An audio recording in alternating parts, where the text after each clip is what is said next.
Welcome back to Edgework here on the Hammer Betting Network, a daily live NHL show Monday through Friday, 10:30 a.m. Eastern Time. Today is Tuesday, March 7th, and it's exciting. It's exciting in the world of sports right now. I mean, you get a notification today that Netflix has renewed full swing. They're going to bring it back for another season. You're looking at we quickly approaching the March Madness tournament, as well as the trade deadline has passed, and now you're getting to see some intense playoff-like hockey in the NHL. We got the NFL scouting, scouting combine has just passed. You're hearing rumors about people who might be looking to trade their picks. It's an exciting time in sports, and as we have Alex looking at MLB spring training rosters, you can get a feel for that. But I mean, I don't know. I'm curious your guys' thoughts on this, and it's non-hockey related, but as soon as you see spring training on your team, as people who live in Canada, is that not like the most false positive feeling you could possibly get? Like, you start to think you're so close to summer and you're just not there, but it's like a comfort. It's a little crutch to rely on as you have 8-foot snowbanks on the side of your driveway leading up to this year. Like, you're looking outside and you're like, but there's spring training on TV, so we're close. It's a tie between that and Masters commercials for me. Yes. Okay, Masters commercials enough. hit different. Hit different in a big way. Because it's going to be better when the Masters comes around. So it's less about a commercial for the Masters.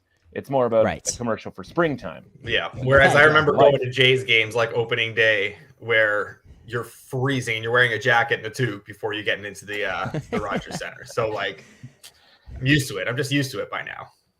Yeah, fair enough. I just want to let people know as well, if you track all the picks on BetStamp here from the Edgework Show, you can find that on iOS and Android, and you can find us in there in the Find Better section as Edgework HQ. But from this point on, we will be hiding the plays until the game starts, so you won't be able to see them until then on the Edgework HQ BetStamp account. That is obviously just to encourage people to watch the show or listen to it back. If you're looking for the picks that are given out on this show, you can just find them on the YouTube, or you can find them on podcasting platforms ahead of the games here on the show. We will break them down or recap them at the very end. Everything that's been locked in, we'll go through them at the end and give a recap of everything that's been given out on the day. But from this point on, we won't be showing them on the BetStamp account ahead of the games. You have to tune into the show to see those. So sorry, but you do have to tune in to see what we're saying to be able to get the picks. But plenty of games today, and we will break down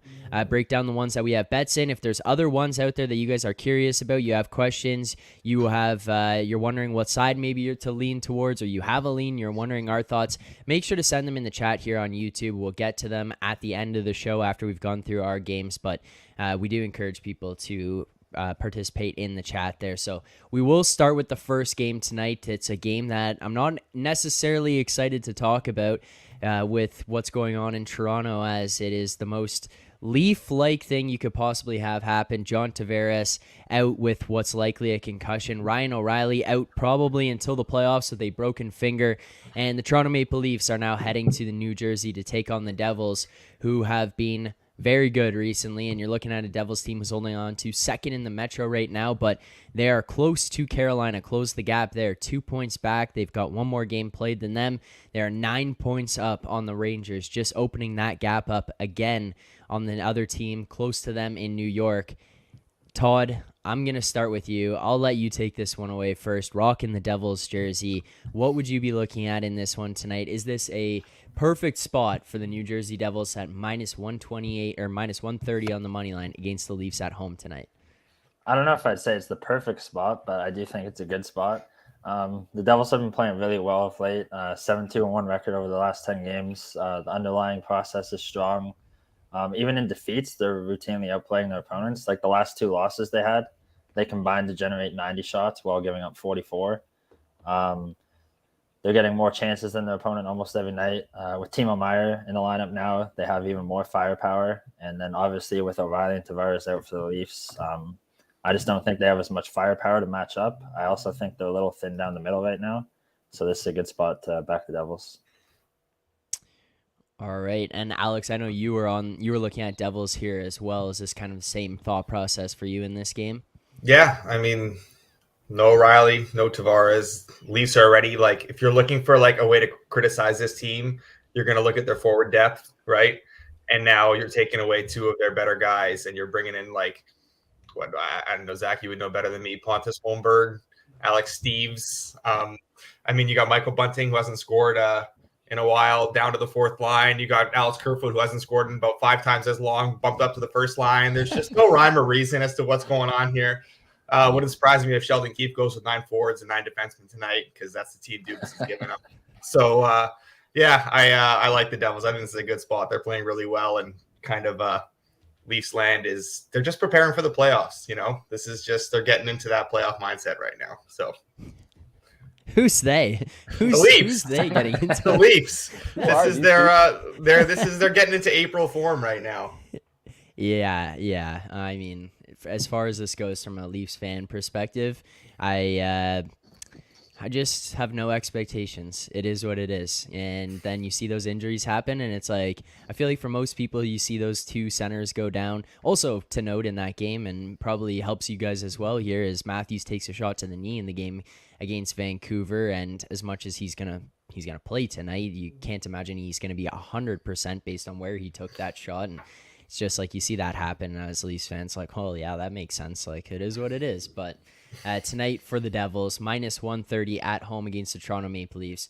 We will track that as an official play for today, as the first official play, and didn't take long to get into that one here. But next game, we're going to be looking at Columbus on the road to take on the Pittsburgh Penguins. And this Columbus Blue Jackets team, we know where they are. We know what they are. They're a team that's going to be looking for Connor Bedard here at the NHL draft lottery. They're trying to enter their name in the sweepstakes and purchase up as many tickets as they can to have the best shot at getting him. But 2-game losing streak for them, 7-18-4 on the road. Not a good road team on the road to face off against the Pittsburgh Penguins, who are holding on to the second wild card spot in the East right now.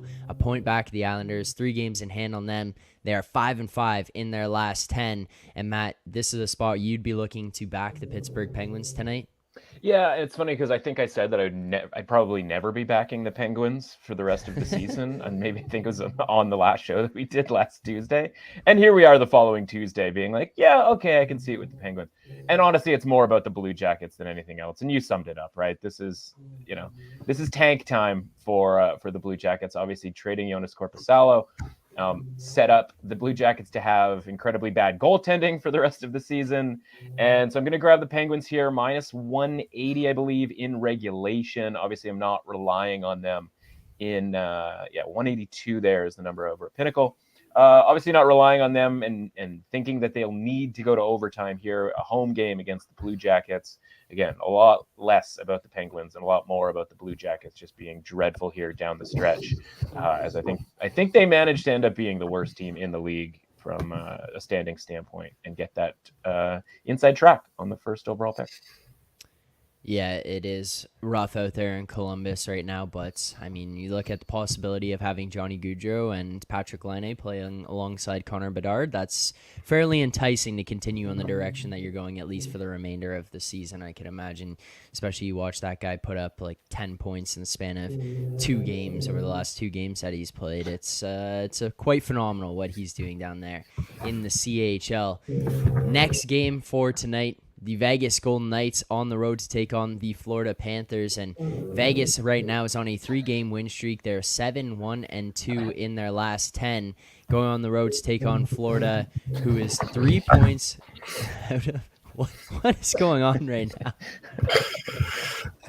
Alex, everything okay over there, buddy? My dog is he's snoring up a storm, and like with these headphones, I can't actually reach him to wake him up. Price. There we go. I thought there was construction going on outside. No, that's my dog snoring. He's. We're all good. We're all good. I saw Todd like laughing, and I was like, "What's Todd laughing at?" And then I could sort of hear in the background. I'm like, "Okay, well, it's not Todd because he was on mute." Todd's familiar with Price. Price has a lot of noises that he makes. That's a powerful snore. That's what that is. Robust. He's not a big guy either. Like,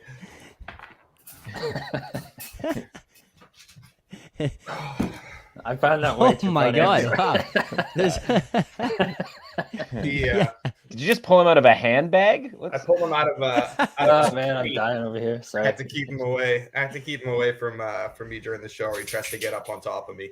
The little thing I got going on here. Normally he'd be out there in the world, but I got some sister-in-law staying with me, and just there's a lot going on right now in the Moretto house. It's tough times, guys. It's tough times. We are all good, all good. I bet one minus 180 favorite, and the dog goes absolutely insane. Waiting for a plus 250 in here somewhere, but. Oh man. Right. Well, Alex, this game between Vegas and Florida tonight is a game that you were looking at, and with Vegas on the road in Florida tonight, and Florida sitting here as a favorite against Vegas minus 145. Which side would you be looking at to take between Vegas and the Panthers tonight? I am laying it with Florida.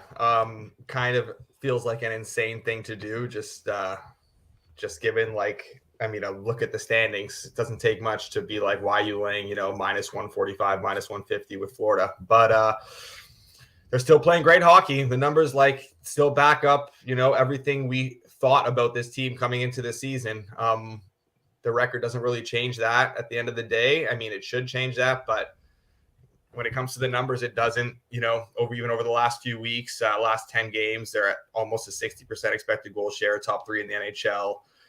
Vegas, kind of middle of the pack, not playing the best hockey. They're getting the results, though. Like, again, it's kind of like process versus results here, very much so, where, the Panthers keep having these very strong numbers and they do not get the results. And Vegas keeps putting up mediocre numbers, keeps getting the results. I'm going against it. I know how this one ends. But, yeah, I am laying the minus 150 with the Florida Panthers. And if they do lose, I'll just take solace in the fact that the Habs have their pick. March is definitely the point in the season where Alex and I are just like lying in a dumpster surrounded by bottles. Just the only thing we're saying is they're still playing good hockey. Yeah. They're still playing good hockey, having lost all kinds of money on teams that just have been playing good hockey all wall. Season long. Yeah. I mean, they're playing great hockey. They're playing great hockey. Change the narrative. They're playing great hockey. So clanking empty bottles. I'm gonna keep buying in here. If you also, they're also a much better team at home. Florida, they're at home here. Vegas starts a long road trip. Vegas better at home as well. So hopefully that factors in a little bit. But if you're into some weird patterns, I was just looking at the Panthers schedule, and while this means absolutely nothing, they have alternated win-loss for like their last 14 games, and their last game was a win. So Vegas, it's all Vegas, baby. Get in on Vegas tonight. All right. Fair enough. I also see this in the chat here. Connor Hartle saying, damn, no Saturday notifications. Now, we can turn that off for Saturdays, so you still get notified of the place on Saturdays, as there is no show on Saturday, and we're going to continue to do the Saturday picks. But if you also... That's what the Twitter's for. Yeah, you can follow us on Twitter and see the full list of picks on Saturdays as well that come out before games even start with everyone's picks. And by the way, very good Saturday this past Saturday, 5-1-1 on our picks Saturday. So good job to everyone involved there. It's because I was on a flight and didn't send a pick in. Well, I wasn't going to say that explicitly. You said it, not me. But there was some implications there of what happened. But nonetheless, still a good Saturday. And we continue on. Hopefully, we can continue to have a good Tuesday here and keep that those units up on the Edgework account. But another game, Calgary on the road to Minnesota. And Calgary is an interesting one because they're not out of it. I know Alex and I at this point are hoping Calgary can make a push and try to jump past some of the wild card teams or some of the teams close to the wild card spots, especially with one of the teams who's bouncing up and down in the Seattle Kraken there. But Calgary right now is 5 points out of a playoff spot, and the closest team there too is the Colorado Avalanche. Can't imagine that will stay much longer. They have 3 more games played than Colorado as well, and they are 9 points back of the Oilers with only 1 game in hand on them. 3-5-2 in their last 10 for the Calgary Flames, and a terrible road team, 13-10-10 on the road so far this year, whereas Minnesota at home, 21-10-2 on a 4-game win streak. But Todd, you're not necessarily interested in a side in this one. You are looking at a total between Calgary and Minnesota tonight, and which side would that be on? Yeah, I like the under of 6. I would also play under 5.5 for a better price if you prefer to take that route. The Wild have been an under machine lately. The last 12 games, their games have featured 5 goals or fewer 11 times. They're not generating a ton of high danger chances, and they don't have many guys beyond Kaprizov and Boldy to score, so they're not scoring much at all. They're also a very good defensive team. They're not giving up high danger chances. Their games are pretty much just like nobody's getting any good looks at either side of the ice. And when teams do get good looks against them, they have Philip Gustafsson between the pipes. He has a .933 save percentage this year, which is absurd. Like league average is 900 flat. So he's been top tier. In terms of goals saved above expected per start, only Linus Ullmark has been better than Gustafsson this season. So with the Wild giving up few chances and having Gustafsson in net, I don't see them giving up many goals. Especially to this Flames team that has struggled to score all year long. They generate shots. At times they generate chances. They don't score. They're in a road back-to-back. They're fighting for every point. I think this is going to be like a tight affair with very few chances at either end. And I think this game is going to go under. All right, so we did lock that in. We'll take it at the under 6 -120. But Todd, you did mention you would be interested in an under 5.5 plus 100 for people who are for a better price. For people who are listening, there are plus 100s out there. Is that that's a fair price for you to take at the under 5.5, Todd? Yep, for sure. All right, so if you would prefer to do that and get a little extra on the return at the under 5.5, there are plus 100s available out there that you can take.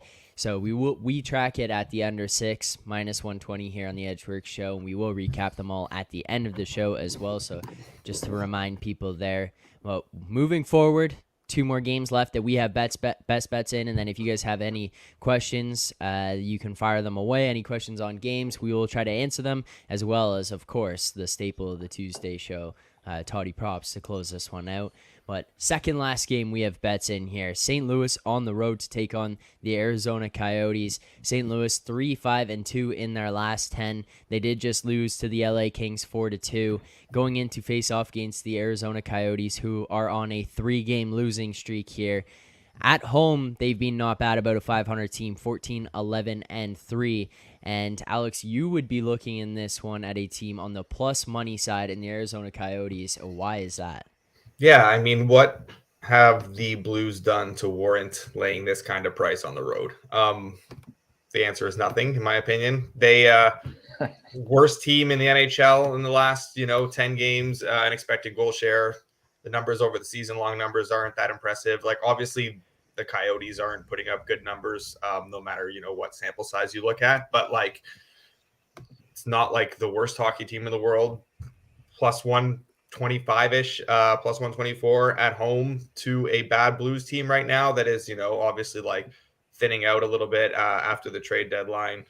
It's just way too big a price for me to I couldn't possibly justify laying that. They're not playing good hockey. They have never played good hockey at any point really this season.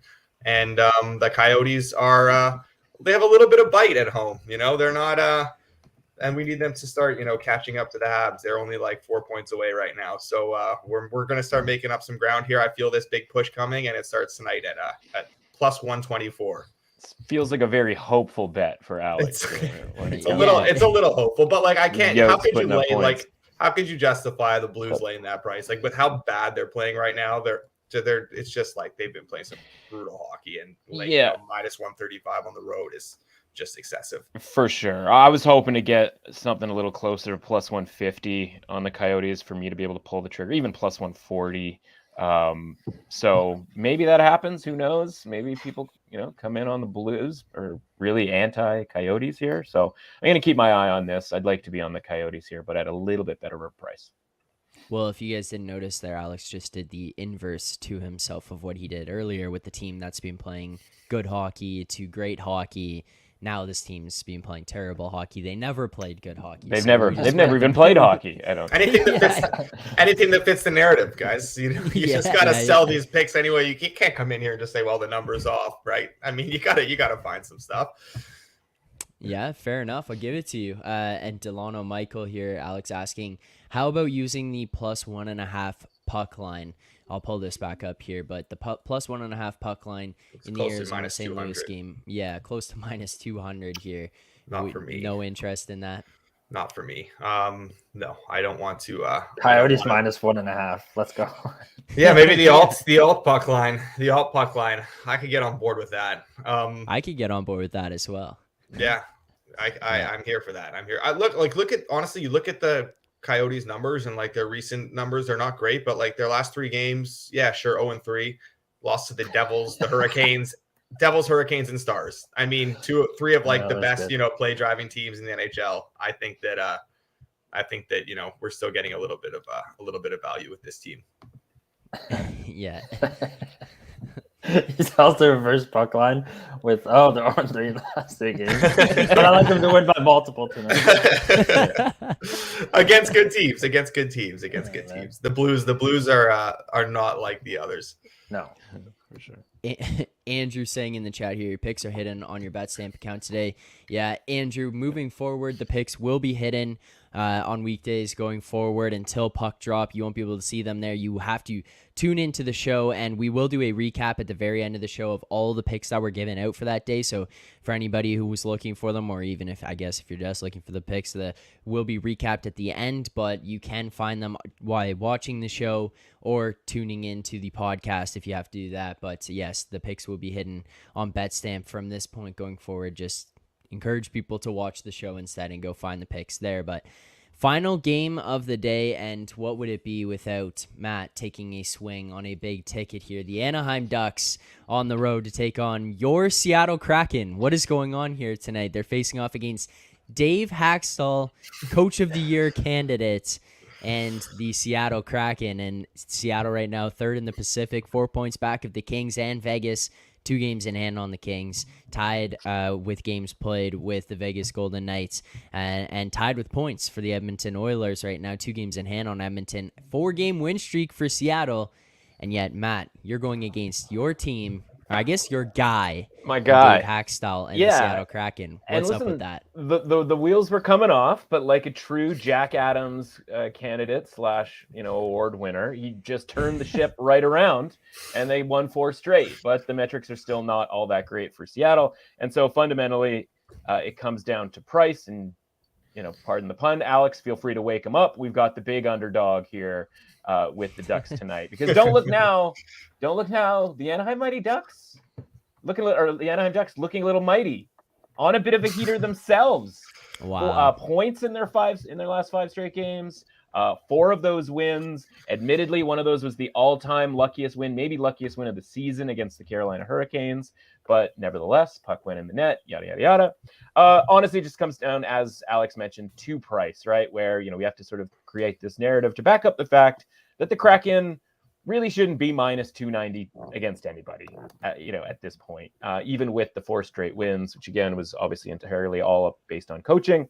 So Anaheim, I would be playing this. I was not looking to play this because the last thing you want to get excited about is a bet on the Ducks. But I was, going to play this at plus 230 or better. And there are plus 250s with maybe an extra penny or two in there out there. So yeah, we're gonna go with the Ducks. I find with some of these terrible teams at the end of the season, yeah, there's going to be they're going to end up 20-60, but the wins tend to come in bunches, right? Where all of a sudden for 2 weeks the Coyotes throw down a 4-1, 5-2 type of a record, and then they'll just lose 10 straight games. And the same thing goes for the Ducks. Pick your crappy team here. The Blackhawks, sometimes they go on like these little mini win streaks, and it's just a matter of consistency, right? And these guys are all NHL players. A lot of the time, it just comes down to inconsistency versus talent. And the Ducks, maybe they're feeling a little bit better about themselves because they've won a few games. I don't know. what's going on in the locker room here. I just know that at plus 250, I will take a swing, as you said, with the Ducks, knowing that the Kraken at almost minus 300 is a bit ridiculous, even for the most ardent Kraken backer in myself. Plus money at plus 1.5 as well. Ooh. Well, yeah, I'm no fan of the puck line, especially in the era of pulling your goalie with the full 2 minutes left in the game on either side. So I'm gonna pass on that. Maybe you know what? Maybe get deep into the weeds on a minus 1.5 Ducks alt line. Who knows? What about minus 2.5? Maybe we throw them together. Maybe we throw them together in a alt line parlay with the Coyotes minus 1.5 on both sides. Yep. Yeah. Well, we're looking at these two teams tonight. The Coyotes, they haven't won in 3 games. They've kind of sucked over the last little while. The Ducks, they're just a terrible team. So we're going to take Coyotes alt line minus 1.5 and Ducks alt line minus 2.5. Maybe by shutout. Yeah. Minus 2.5 plus shutout. Yeah, that's where we're at tonight. But also, by the way, in terms of the pulling the goalie, I have an interesting thing for you there, Matt. I was talking to a guy who's a U Sports coach. He also happens to be a coach on the Canadian the Canadian sledge hockey team. And they were saying that by analytics, and I wasn't sure if this applied just to U Sports, but by the analytics of it, for every goal that you are trailing, you're supposed to have 5 minutes of your goalie pulled to be able to get back that goal. So theoretically, if you were down by 4 goals, you should be pulling your goalie to start the third period to come back in the game. Yeah, he's like, obviously, you're not going to do that in scenarios, but technically, based on the way it's broken down, it's 5 minutes for the goalie pulled every time to score a goal is the average of how it worked out. Yeah, I'll just say it. I don't believe you. not you specifically, but yeah. I'm just relaying information. Is that a sled hockey? Sledge or sled hockey? I don't know. Sledge. Sledge? Is that a sledge hockey analytics stat, or is that no? That was hockey. Hockey in general. Yeah. What about field? I couldn't tell you about that. Okay. I was at watching some minor midget AAA GTHL last night, and 4-2 game with 2 minutes left. They decided to pull their goalie. 2 minutes left, game 1 of the playoffs, and they waited until 2 minutes left. Ended up losing 6-2. So, a couple empty netters again. It's a bad omen for tonight. So save those plus 1.5s. We're going straight for the jugular. It's funny. Zach didn't mention GTHL in his list of sports that are going on right now. So. No, I should have known too, because Alex had informed me that he was out there scouting last night. But scouting, yeah, that's what he was doing. Yeah, not drinking beers and enjoying a nice minor midget game, but yeah. Scouting for the Habs, guys, and we're gonna have top 5 picks for the next 7 years. We got to. I was gonna say really dark times for Montreal that we're scouting that far. I remember going to watch Shane Wright when he was playing for Don Mills, and Habs are gonna get this guy one day. Then they well, I mean, very off topic, but I remember watching the one year. It was the final.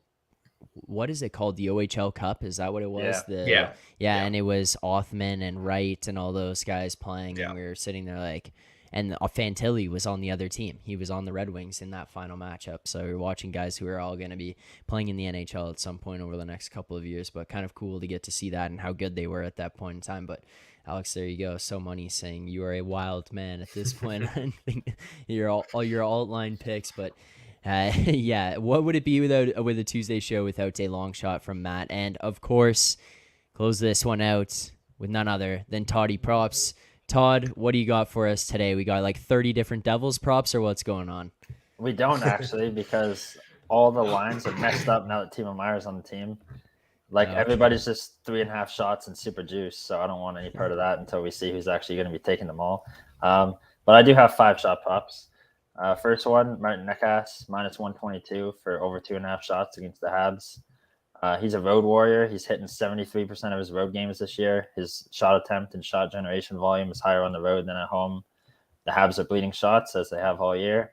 And the worst position, ranking-wise, is actually against right wingers, which is what Necas is. So it's a really good spot for him. I have Clayton Keller for over 2.5 shots as well. His hit rate at home is 23% higher than on the road. The Blues have been playing miserable hockey of late. They've traded half their roster. They're giving up a ton of shots. So I like Keller. Nathan McKinnon over 4.5 at minus 115. He's hitting 7 of the last 10 games. He has 6+ shots in all 7 of those games. So he's not just going over. He's going over with room to spare. The Sharks are trending downwards. They have a bunch of random players in the lineup now that they sold off a bit too. It's a road back-to-back for them. I don't think a game at altitude against McKinnon is going to be a great time for them. I have Jack Eichel over 3.5 shots plus 112. Unlike most star players, his volume is actually much higher on the road than at home.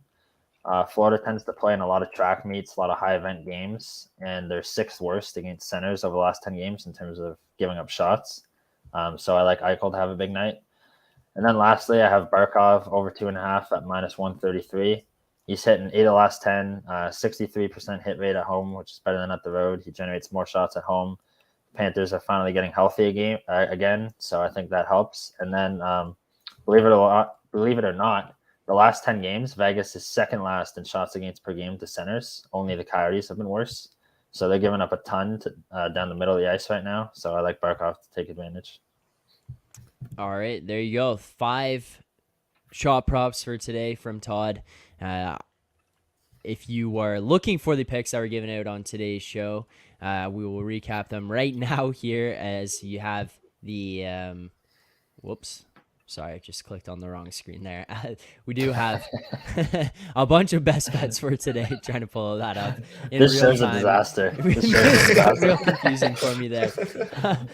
Clicked on the wrong screen. I didn't know what I was looking at. I was looking at some other picks. I was like, these aren't our picks for today. Yeah, these are good ones. Oh boy. At least you didn't pull that other window you had out there. Yeah. All right. This got off the rails. Official picks for today. We're starting with the New Jersey money line at home against the Toronto Maple Leafs minus 130. We're looking at the Pittsburgh Penguins in regulation minus 182 home to the Columbus Blue Jackets. Alexander Barkov over 2.5 shots on goal minus 140. Eichel over 3.5 shots on goal plus 115, as well as the Florida Panthers money line minus 145 at home against the Vegas Golden Knights tonight. Then we go to the Montreal-Carolina game where we're looking at Martin Necas over 2.5 shots on goal minus 128. Under 6, minus 120 in Calgary, Minnesota. But that one was good. Todd said he would also look at playing that one under 5.5 plus 100. Nathan McKinnon over 4.5 shots on goal, minus 116 in the San Jose, Colorado game. Then we got the Arizona Coyotes money line plus 124 at home to St. Louis. And if you are absolute wilds and you're feeling that, you can look at the alt puck line for Arizona minus 1.5 tonight. But we are also looking at taking Clayton Keller over 2.5 shots on goal minus 118. And then final pick, the Anaheim Ducks plus 253 at Seattle tonight. And Matt, you said you'd take that one -2.5, -3.5 on the alt lines. That was correct. Maybe -9.5. No, but it is important to note that a Coyotes -1.5, Ducks -1.5 parlay pays better than 20 to 1. Well, there you go. So you're what welcome, a night everybody. that would be. There you go. We spent like Max will play. we spent like 3/4 of the show talking about the Ducks and Coyotes when we have like what's the Islanders Sabres tonight? Like You don't even know any other teams. Like, yeah, I know. I'm just like so blinded by these shit teams we keep betting on every Tuesday. They're good. They're playing good hockey. We got like the wild card game of the season going on on the island right now. We didn't even talk about that game. So, man, who cares about that? We're doing it. We're doing the NHL justice with this show right now. They're not playing good hockey. That's why people come here. Yeah, they're not playing good hockey. They're not playing good. Nobody cares about They that. play better, we'd talk about them, but Yeah. they're not playing good hockey. Yeah. Yeah. And If they could just get goaltending is the other one. If Playing they good could hockey, just lose 3 straight, Yes. then we could take them on the alt puck line. Exactly. Yeah. Exactly. That's what we need. If Buffalo falls off a cliff here for a little bit, or the Islanders just completely fall off a cliff, we're coming right back with alt lines on those teams. So that's why you tune into the Tuesday show. 20 to 1 parlay. Buy low. You gotta buy low. That's advice for life. Like 2 of the worst teams in the league on the puck line. Take them. Take them. Max unit whale play. 50 units. 50 units. 20 to 1 parlay. That's what I'm going to be touting today. The 20 to 1 parlay. -1.5 on both. I'm tweeting that out later tonight. If you're not with it, get out of here. But as a reminder, Oh my God. the picks are hidden on the Betstamp app. You do have to tune into the show to see them now. You can either find them on YouTube, on our Edgework HQ YouTube channel, where I encourage people to subscribe and like the stream when you see them. We do have other videos coming out on there breaking down stuff that's happening around the league, whether it be injuries or trades, and looking ahead to futures markets and breaking down some of the divisions, as well as I called it the new podcast yesterday, but at this point we're over a month in, so it's not the new podcast anymore. It's just the Edgework podcast. David Pagnotta, Dennis Bernstein, and Zach Bodenstein that comes out every Wednesday, so you'll want to check that out, as those guys are pretty tapped into the league and what's going on, can get a little bit of inside information ahead of things that happen around the league, so you'll want to hear that.